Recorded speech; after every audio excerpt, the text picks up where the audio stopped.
हाँ, लेकिन याद रखना। तो ठीक है, मैं वहां जाऊंगी। उसे पता था तारा सही है और यही उसका सबसे बड़ा डर था। पहाड़ी पर काले कपड़ों में एक आदमी। तो लड़की निकल ही गई। बहुत समय पहले अर्जुनगढ़ राज्य के किनारे बसे धूपखेड़ा गांव में एक गरीब लोहार रहता था, हरिराम। लेकिन हरिराम सिर्फ एक साधारण लोहार नहीं था, वो टूटी तलवारों की कहानी पढ़ता था। कौन सी तलवार युद्ध में टूटी, किसने डर कर छोड़ी और किसने आखिरी सांस तक थामे रखी, हरिराम सब पहचान लेता था। उसकी पत्नी थी ललिता और 19 साल की बेटी तारा। तारा गांव की बाकी लड़कियों से बिल्कुल अलग थी। वो तलवार बनाना जानती थी, घोड़े संभालना और पुराने नक्शे पढ़ना भी। ये हुनर उसे उसके दादा से मिला था। उस शाम आसमान भारी था, हवा रुकी हुई थी, जैसे प्रकृति खुद सांस रोककर कुछ सुन रही हो। हरिराम एक पुरानी तलवार देख रहा था। एक अजनबी उसे देकर गया था। हरिराम की नज़र तलवार की बनावट पर थी, राजकीय लेकिन बहुत पुरानी। फिर उसने तलवार पलटी और रुक गया। बीचों बीच एक निशान था, आधा सूरज आधी तलवार। पिताजी, ये निशान, मैंने इसे पहले कहीं देखा है। हाँ, ये राजा की गुप्त सेना का चिन्ह है। गुप्त सेना? लेकिन ये तलवार यहाँ कैसे आई? तभी अचानक अंदर से खांसी की आवाज आई। दोनों दौड़ पड़े। ललिता जमीन पर थी, सांसें तेज, चेहरा पीला। माँ, क्या हुआ? तारा, वैद्य को बुलाओ जल्दी। तारा दौड़ पड़ी और कुछ देर बाद वो वैद्य शरण दास को लेकर लौटी। वैद्य शरण दास आए। उन्होंने हाथों की नसें देखी, जीभ देखी, नाखून देखे। माथे पर चिंता थी। ये बीमारी साधारण नहीं है। मतलब? इसे जहर दिया गया है। जहर? लेकिन कैसे? हमने तो कुछ भी नहीं किया। ये सामान्य जहर नहीं है, ये राजकीय विष है जो महल के बाहर नहीं बनता था। लेकिन हम गरीब हैं, हमारा किसी से क्या लेना देना? कभी कभी गरीब लोग भी बड़ी सच्चाई के बहुत करीब होते हैं और वही उनका सबसे बड़ा खतरा बन जाता है। वैद्य जी, इसका कोई इलाज तो होगा? इलाज क्या है? जंगल में एक पुराना खंडहर मंदिर है, वहां नीला औषधि पत्थर मिलता है, वही एकमात्र इलाज है। वही मंदिर जहाँ कोई नहीं जाता? हाँ, लेकिन याद रखना, वो पत्थर सिर्फ बीमारी नहीं ठीक करता, वो छुपे हुए सच भी सामने लाता है। तो ठीक है, माँ के लिए मैं वहां जाऊंगी। नहीं बेटी, बिल्कुल नहीं, वहां बहुत खतरा है। पिताजी, जो हमें मिटाना चाहता है वो डरने से नहीं रुकेगा, उसे सच से ही रोका जा सकता है। हरिराम चुप हो गया। उसे पता था तारा सही है और यही उसका सबसे बड़ा डर था। रात को तारा ने थैले में दादा का नक्शा रखा और वो पुरानी तलवार भी, सब चुपचाप समेट लिया। अगली सुबह तारा निकल पड़ी। दूर एक पहाड़ी पर काले कपड़ों में एक आदमी घोड़े पर बैठा था। उसने तारा को जाते देखा। तो लड़की निकल ही गई। जंगल की सुबह अजीब होती है। रोशनी पेड़ों के बीच से टूटकर टुकड़ों में आती है, जैसे कोई बात पूरी न कहे, बस इशारों में सब समझा दे।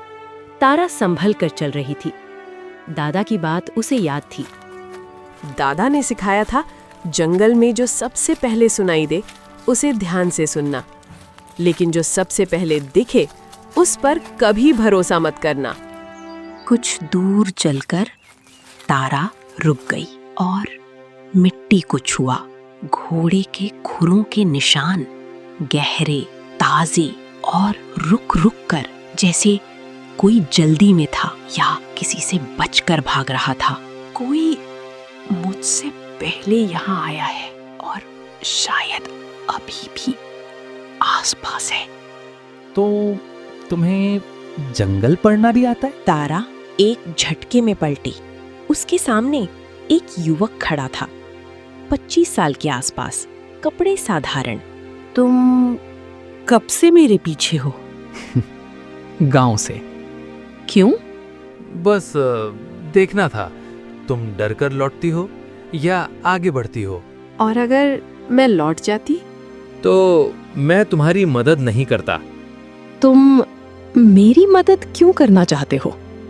हर वजह बताई नहीं जाती और कुछ वजहें अभी बताना ठीक नहीं होता।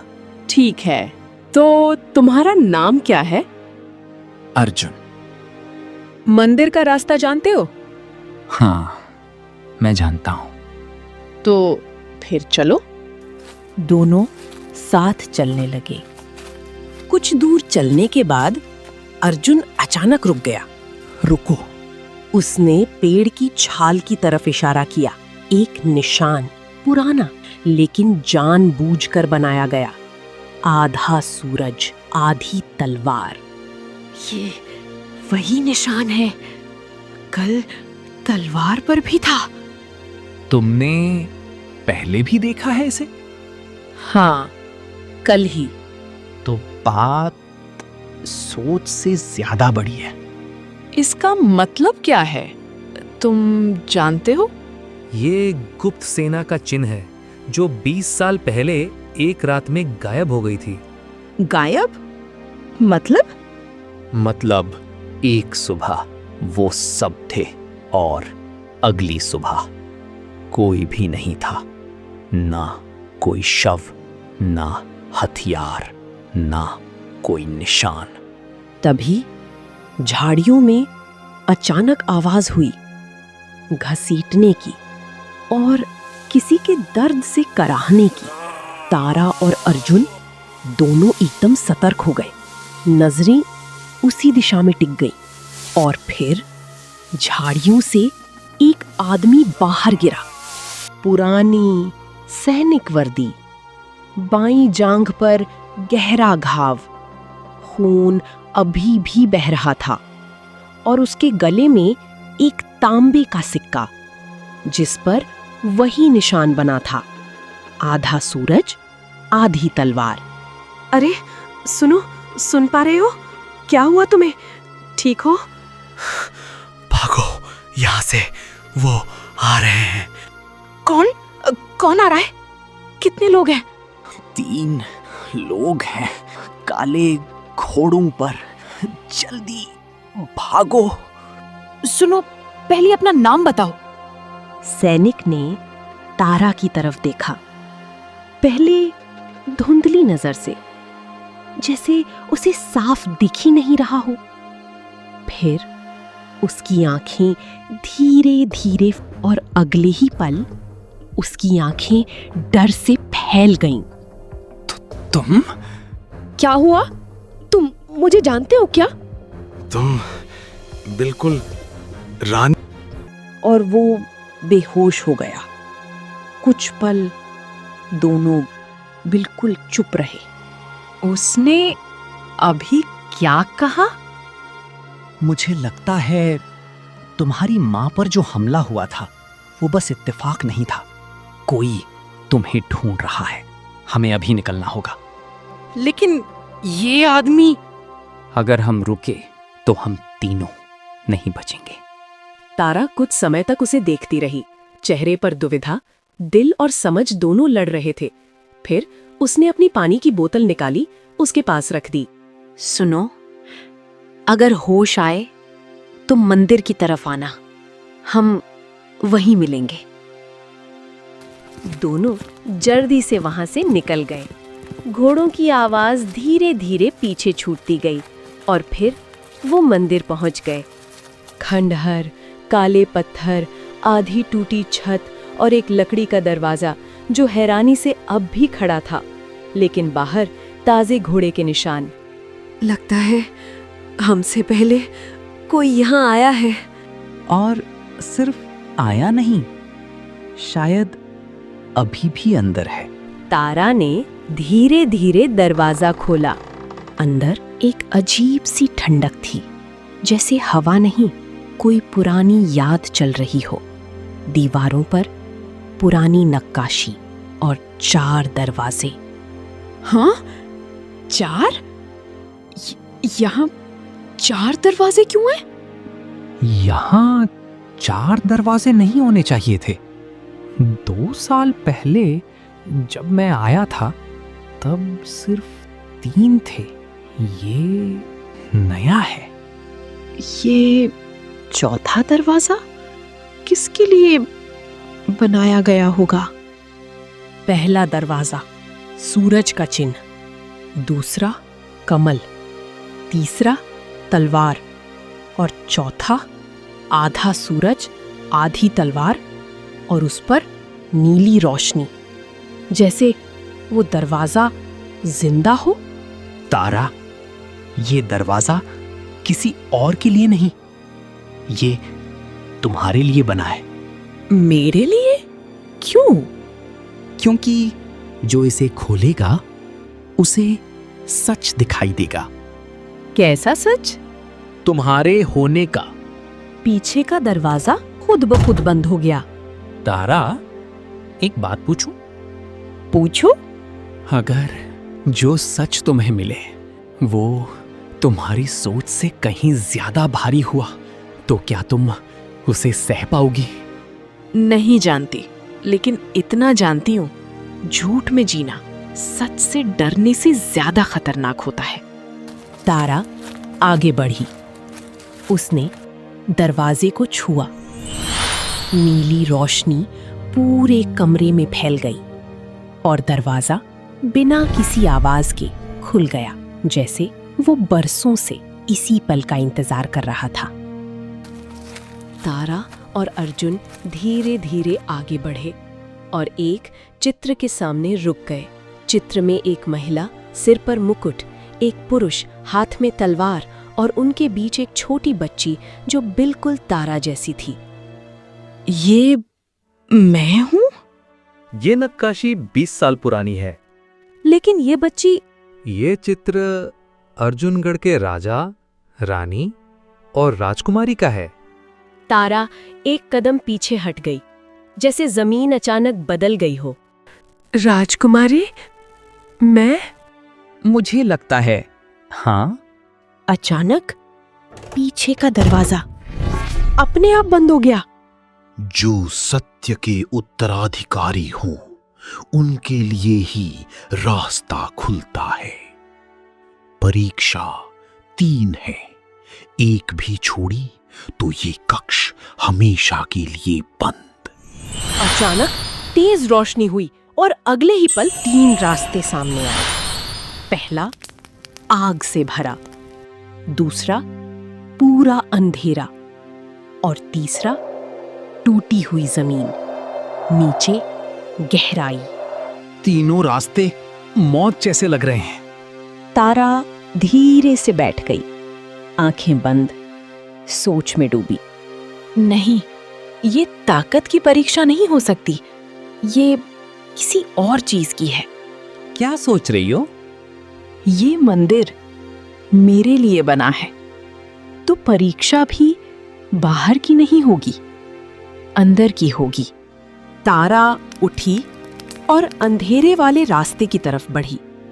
तारा, रुको, वहां कुछ दिखेगा नहीं। आग में जाना साहस है, लेकिन अंधेरे में कदम रखना वो विश्वास है। और मुझे लगता है ये परीक्षा विश्वास की है। तारा अंधेरे की ओर बढ़ती है। जैसे ही वो अंदर कदम रखती है, रोशनी पीछे छूट जाती है और अंधेरा उसे धीरे धीरे अपने अंदर समेट लेता है। अब कुछ भी दिखाई नहीं दे रहा, न रास्ता, न दीवार, न ही खुद के हाथ। डर मत, ये सिर्फ अंधेरा है।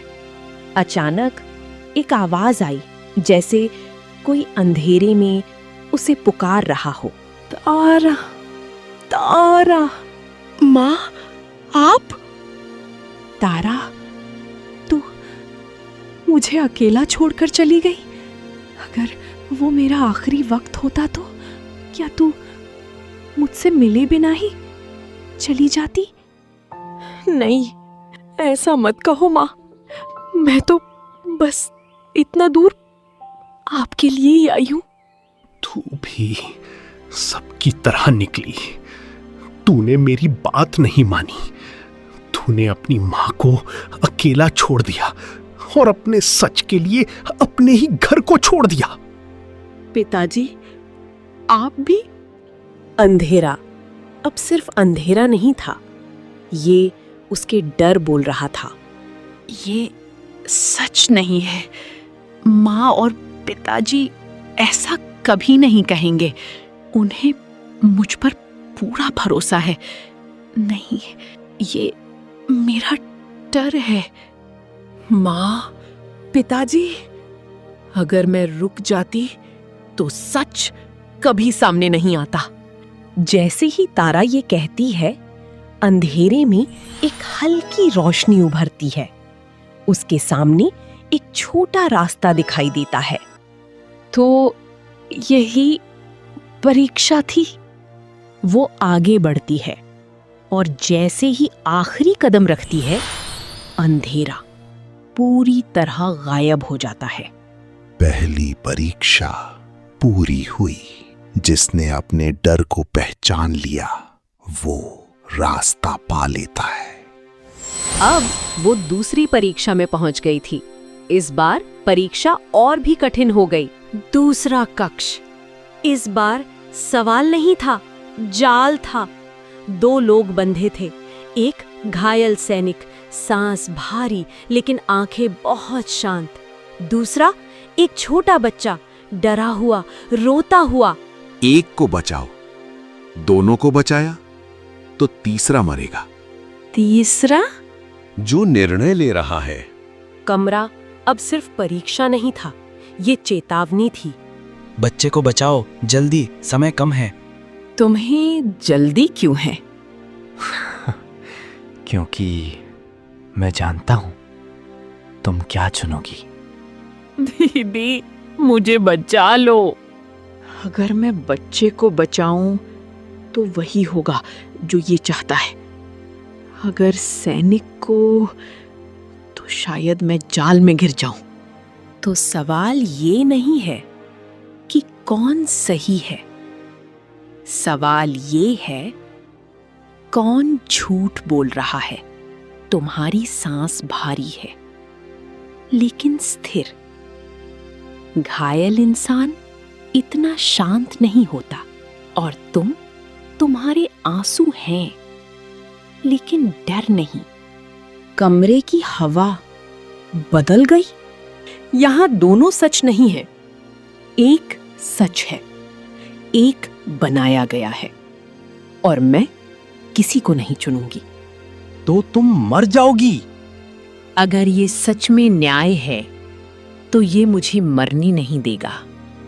रस्सियां खुद खुल गईं। सही उत्तर। जिसने झूठ के खेल में हिस्सा लेने से इनकार किया वही न्याय समझता है। तारा दूसरी परीक्षा पूरी कर चुकी थी। सांसें अभी भी तेज, दिल धड़कता हुआ, और अचानक तीसरी परीक्षा में पहुंच गई। तीसरा कक्ष खाली था, सिर्फ एक आईना। आईने में तारा नहीं थी, वो रानी थी। मुकुट, राजदंड, शक्ति। ये तुम्हारा भविष्य है, लेकिन हर सत्ता कीमत मांगती है। तुम्हारे पिता हरिराम, पूरे राज्य के सामने तुम्हें ये स्वीकार करना होगा कि वो तुम्हारे असली पिता नहीं हैं। तारा बिल्कुल स्थिर खड़ी थी। ये सबसे कठिन है। जिस इंसान ने मुझे बनाया उसे नकारना, ये खुद को खोना है। सत्ता त्याग मांगती है। क्या तुम तैयार हो? नहीं। तो तुम परीक्षा हार गई। नहीं, मैंने पहली बार सही जवाब दिया है। तुम सच की परीक्षा ले रहे हो तो पहले सच समझो। जो आदमी 20 साल तक मेरे लिए जिया, मेरे लिए भूखा रहा, हर डर अपने अंदर छुपाया ताकि मैं डरना ना सीखूं। वो मेरा पिता नहीं है। खून रिश्ता बनाता है, लेकिन निभाना उसे सच बनाता है। मैं अपने पिताजी को नाकार कर कोई सिंहासन नहीं लूंगी। अगर यही कीमत है तो मुझे ऐसी सत्ता नहीं चाहिए। आईने में दरारें पड़ने लगीं। परीक्षा पूरी हुई। जिसने सच को बचाने के लिए सत्ता छोड़ी, वही उसे पाने के योग्य है। तारा ने पहली बार महसूस किया वो बहुत देर से सांस रोके थी। उसने सांस छोड़ी और अचानक वो एक गहरे कक्ष में पहुंच गई और उस कक्ष में 30 से ज्यादा सैनिक पत्थर बने हुए, घुटनों पर हाथ जोड़े, जैसे समय ने उन्हें रोका नहीं, सजा दी हो। बीच में एक ऊंची शिला और उस पर नीला पत्थर धीरे धीरे चमकता हुआ, जैसे वो जिंदा हो। अर्जुन पहले से वहां था, पत्थर के सामने खड़ा। तुम मेरे साथ थे, फिर यहाँ पहले कैसे? क्योंकि मैं तुम्हारे रास्ते से नहीं आया। तारा को कुछ अजीब लगा। अलग रास्ता? लेकिन उसने कभी बताया नहीं था कि इस मंदिर में दूसरा रास्ता है। मतलब तुम्हें दूसरा रास्ता पता था? हाँ। कक्ष में सन्नाटा छा गया। तो ये भी बताओ, परीक्षाएं तुम्हें वो भी पहले से पता था? इस बार अर्जुन ने जवाब नहीं दिया। अर्जुन, मेरी तरफ देखो, जवाब दो। अर्जुन पलटा। उसकी आंखें बदल चुकी थीं। उसकी आंखों में वो नहीं था जो पहले था। आखिर समझ ही गई तुम। सच बताओ, तुम कौन हो? कोई नहीं, बस मैं वो हूं जिसे ये पत्थर चाहिए। तो जो कुछ भी था रास्ते में, वो सब झूठ था? झूठ नहीं, जरूरत थी। और जंगल में मेरे साथ रहे, रास्ता दिखाया, ये सब सिर्फ इसलिए कि मैं परीक्षाएं पार करूं और तुम पत्थर तक पहुंच जाओ। तुम्हारे बिना दरवाजा नहीं खुलता। तुम चाबी थी पत्थर तक पहुंचने की, और ये मुझे पहले से पता था। लेकिन क्यों? पत्थर तुम्हें क्या देगा? वो मैं तुम्हें नहीं बता सकता, अभी नहीं। कुछ बातें समय आने पर ही पता चलती हैं। अर्जुन आगे बढ़ा, पत्थर की तरफ। रुको! हटो तारा, मुझे तुमसे दुश्मनी नहीं है। लेकिन तुम्हें खुद से है। ये पत्थर तुम्हें नुकसान देगा। अर्जुन नहीं रुका। उसने तारा को हल्की सी एक तरफ किया और पत्थर को छू लिया। अचानक तेज नीली लपट, उसका हाथ पीछे छिटक गया। वो जमीन पर गिरा। ये कैसे? पत्थर अभी भी वैसे ही चमक रहा था, शांत, जैसे कुछ हुआ ही ना हो। तारा धीरे धीरे आगे बढ़ी और झुककर अर्जुन को उठाती है। अर्जुन, अब तो सच बता दो, तुम इसे क्यों लेना चाहते हो?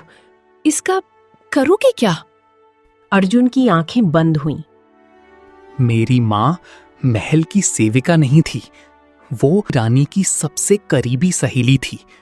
और उस रात जो उसने देखा, वो देखने के लिए नहीं बनी थी। महल का सबसे गहरा कक्ष, दीवारों पर काली परछाइयां, जैसे रोशनी भी यहां आने से डरती हो। बीच में रानी, जंजीरों में जकड़ी हुई, कमजोर, सांसें टूटती हुई, आंखों में बुझती रोशनी, जैसे हर पल उन्हें मौत के और करीब ले जा रहा हो। उनके सामने मालविका और एक काला अनुष्ठान, मंत्रों की धीमी गूंज। धीरे धीरे रानी का चेहरा उसके चेहरे पर उतर रहा था। और कितना समय लगेगा? जब तक असली रानी सांस ले रही है, तब तक तू पूरी रानी नहीं बन सकती। उसकी आखिरी सांस खत्म होते ही तुम्हारा काम पूरा हो जाएगा। दरवाजे की आड़ से अर्जुन की माँ सुमित्रा सब देख रही थी, हाथ मुंह पर आंखें फैलती हुई, जैसे एक सच उसके सामने धीरे धीरे खुल रहा हो। मालविका धीरे धीरे उठी। उसका चेहरा अब बदल चुका था, पूरी तरह, बिल्कुल असली रानी जैसा, जैसे अब पहचान भी उसका साथ छोड़ चुकी हो। बहन, तूने हमेशा वही पाया जो मुझे मिलना चाहिए था। राजा, राज्य, प्यार, और मैं बस देखती रह गई। लेकिन अब नहीं, आज से सब मेरा है। तभी पीछे एक आहट। मालविका ने पलट कर देखा। मालविका, ये तुमने क्या किया? वो किया जो करना था। जब ये राजा को पता चलेगा, वो तुम्हें। राजा? कौन सा राजा? उसे तो मैंने कल रात ही खत्म कर दिया, और जो भी मेरे बारे में जानता है वो अब नहीं रहेगा। सुमित्रा की आंखें फट गईं। महारानी, तुमने उसे क्यों मारा? वो तुम्हारी बहन थी। आखिर तुमने ऐसा क्यों किया? तुम्हें ये सब जानने की कोई जरूरत नहीं है। सैनिकों, इसे ले जाओ तहखाने में, और अगर ये चीखी या भागने की कोशिश की या किसी को कुछ बताया तो इसके बेटे को खत्म कर देना। और सुनो, इसे ऐसी कैद में रखो जहां हर पल इसे अपनी हार महसूस हो। ये धीरे धीरे खुद ही टूट जाएगी। मुझे इसका अंत देखना है। कुछ साल बाद तहखाने में सुमित्रा कैद थी। वो बूढ़ी हो चुकी थी, बाल सफेद, आंखें धसी हुई। लेकिन जैसे ही अर्जुन अंदर आया, काफी बड़े हो गए हो अर्जुन, इतने सालों में। माँ, मैं तुम्हें यहां से निकालूंगा। मैंने रास्ता ढूंढ लिया है। नहीं। क्यों नहीं माँ? बेटा सुन, उसने मुझे बीमार कर दिया है। धीरे धीरे वो जानती है मैं ज्यादा नहीं चलूंगी। उसकी ताकत कम हो रही है। वो डरी हुई है। उसे एक पत्थर चाहिए, नीला औषधि पत्थर, पुराने मंदिर में। वो पत्थर उसे जिंदा रखेगा और ताकतवर बनाएगा। लेकिन बेटा, उस मंदिर का दरवाजा केवल राजवंश का कोई ही खोल सकता है। और सुनो, मैं तुम्हें एक राज बताने जा रही हूं। हमारे राज्य की राजकुमारी अभी भी जिंदा है।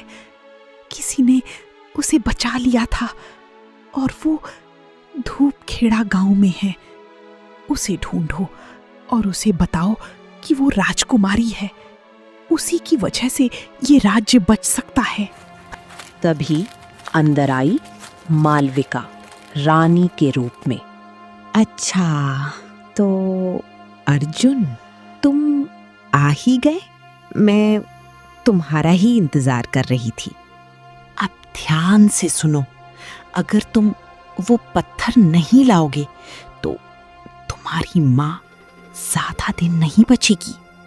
नहीं, मेरी माँ को कुछ मत करना। तो फिर वो पत्थर मेरे लिए लेकर आओ। 1 हफ्ता, सिर्फ 1 हफ्ता। अगर नहीं लाए तो 1 हफ्ते बाद मैं खुद इसका अंत कर दूंगी।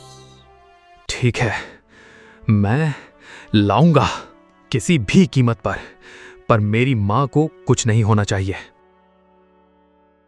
और फिर मैंने तुम्हें ढूंढा, और इस मंदिर तक ले आया। तभी एक आवाज आई। अच्छा, तो तुम दोनों यहाँ आ ही गए। वही काले कपड़ों वाला आदमी धीरे धीरे पास आता हुआ, उम्र 50 के आसपास, चेहरे पर गहरी लकीरें, जिंदगी की नहीं जिम्मेदारियों की, आंखों में थकान लेकिन भीतर अब भी आग। कौन हो तुम? बस दुश्मन नहीं हूं। क्या मतलब है तुम्हारा? मैं वही हूं जिसने तुम्हें बचाया था। मेरा नाम भीम सिंह है। मैं महाराजा का सबसे भरोसेमंद मंत्री था। भरोसेमंद मंत्री? हाँ, और अर्जुन ने जो भी बताया वो सब सच है। 20 साल पहले राजा को मारा गया। तुम्हें भी मारने का आदेश था। राजा के आखिरी शब्द थे, भीम सिंह मेरी बेटी को बचाओ। मैंने तुम्हें उठाया, लेकिन खुद तुम्हें नहीं रख सकता था। मुझे वहीं रहकर लड़ना था। सुराग बचाने थे, तो मैंने तुम्हें एक ऐसे आदमी को सौंपा जिस पर राजा को सबसे ज्यादा भरोसा था। मेरे पिताजी हरिराम। हाँ, हरिराम राजा का सबसे भरोसेमंद सैनिक था। उसने उसी रात वर्दी उतारी, तलवार छुपाई, अपनी पत्नी ललिता को लेकर भाग गया और तुम्हें अपनी बेटी कहकर पाला। उसने अपना नाम छोड़ा, अपना पद छोड़ा, सब कुछ सिर्फ इसलिए। तारा बस सुनती रही।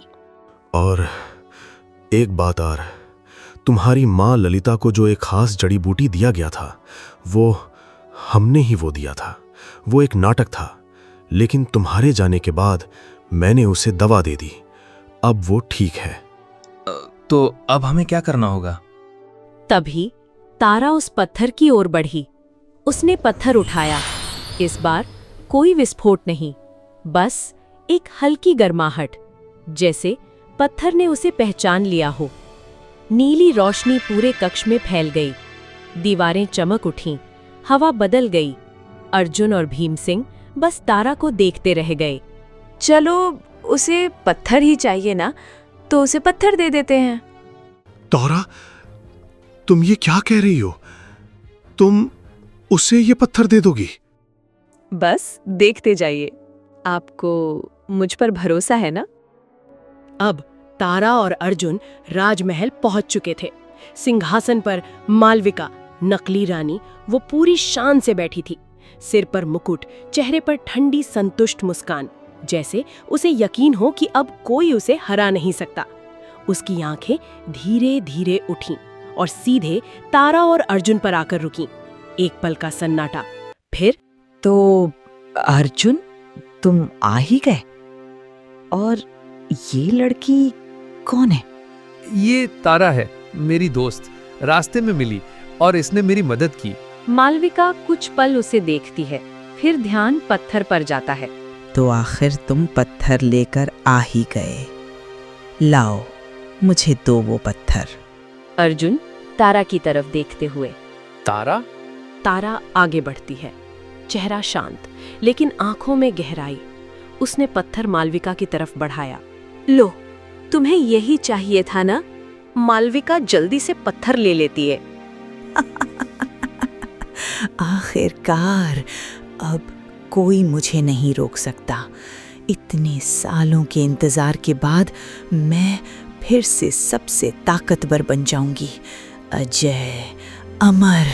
अब मुझे किसी चीज का डर नहीं।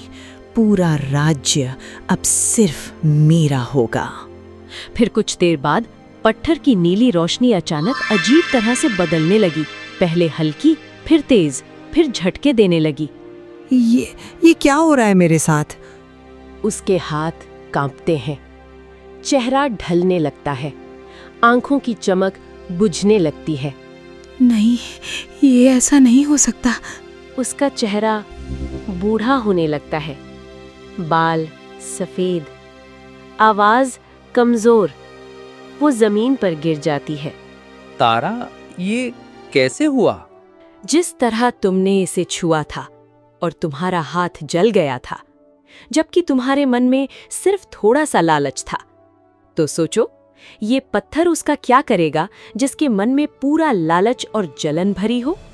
तो इसलिए इस पत्थर ने उसके स्पर्श को पहचान लिया और उसी वजह से जो भी इसकी चुराई हुई ताकत थी उसे इस पत्थर ने छीन लिया। ये सजा है उस लालच की, उस जलन की। इसने इसे कमजोर कर दिया और इसका असली चेहरा सामने ला दिया। यही इसका असली रूप है। आखिर तुम हो कौन? तारा एक कदम आगे बढ़ती है। तुमने इस सिंहासन पर बैठने से पहले जिस राजा को मारा और जिसका रूप लेकर तुमने ये राज चलाया, मैं उन दोनों की बेटी हूँ। मैं इस राज्य की असली राजकुमारी हूँ। ये नहीं हो सकता। मैंने तो तुम्हें तुमने मेरे माता पिता को मारा, उनसे उनका सब कुछ छीन लिया, सिर्फ सत्ता के लिए, राज्य के लिए, लालच के लिए। लेकिन ये सब कभी भी किसी को सच्चा सुख नहीं दे सकता। पैसा, राजपाट, ताकत, अगर उन्हें पाने के लिए इंसानियत खोनी पड़े तो वो जीत नहीं, सबसे बड़ी हार होती है। मालविका की आंखों से आंसू बहने लगे। ये आंसू पछतावे के थे, लेकिन अब बहुत देर हो चुकी थी। तभी भीम सिंह अंदर आता है। सैनिकों, इसे कैद कर लो। सैनिक मालविका को ले जाते हैं। 20 साल का अंधेरा आज खत्म हुआ। अर्जुन अपनी माँ सुमित्रा को आजाद करता है। हरिराम और ललिता अंदर आते हैं। तारा दौड़कर उन्हें गले लगा लेती है। अब कोई हमें अलग नहीं करेगा। राज्य की असली रानी तारा। तारा सिंहासन की ओर देखती है, फिर धीरे से बैठती है। एक बेटी जिसने सच को चुना, डर से लड़कर अपनी पहचान पाई, और एक राज्य जिसे उसकी सच्ची रानी मिल गई। लालच और झूठ कुछ समय के लिए जीत सकते हैं, लेकिन सच्चाई और सही रास्ता आखिर में हमेशा जीतते हैं।